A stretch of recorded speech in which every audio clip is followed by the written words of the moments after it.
Hi, so this is the project milestone report for Team Trash Catch. Our initial project goals were to create an autonomous trash bin that would catch objects thrown to it. Our goals haven't changed much yet, except that we have made a couple of simplifying assumptions and design choices. Firstly, the trash has been simplified to a reflective IR marker.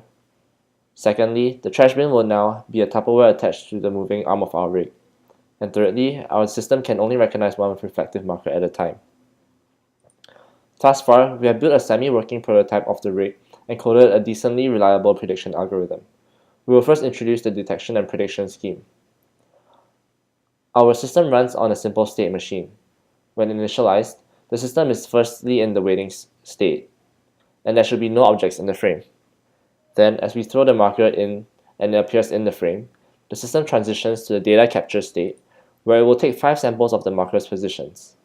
Once enough samples have been collected, the system will then transition to the calculate endpoint state, where it will extrapolate the trajectory of the marker to predict the landing position. We use simple kinematics to model the trajectory of the marker and assume the perfect parabola. These assumptions seem to be reasonable, as the air resistance seems to be a negligible force. Here are the screenshots of the prediction results. We verified our prediction by first throwing the marker into the frame and letting the prediction algorithm detect the landing positions, denoted by x sub f and z sub f. We use x and z coordinates because OptiTrack is set up to have the ground plane in the xz plane. We then read the landing positions of the marker to verify that it matches our prediction results. In the top left picture, we can see that the first 5 samples appear.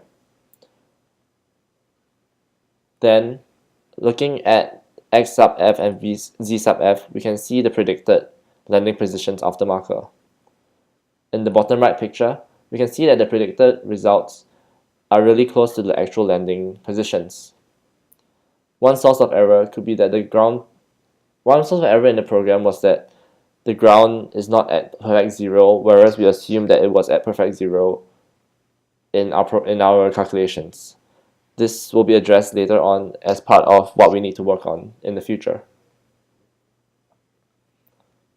One more point to note is that all numbers are in meters. Next, we have the video of the rig in motion.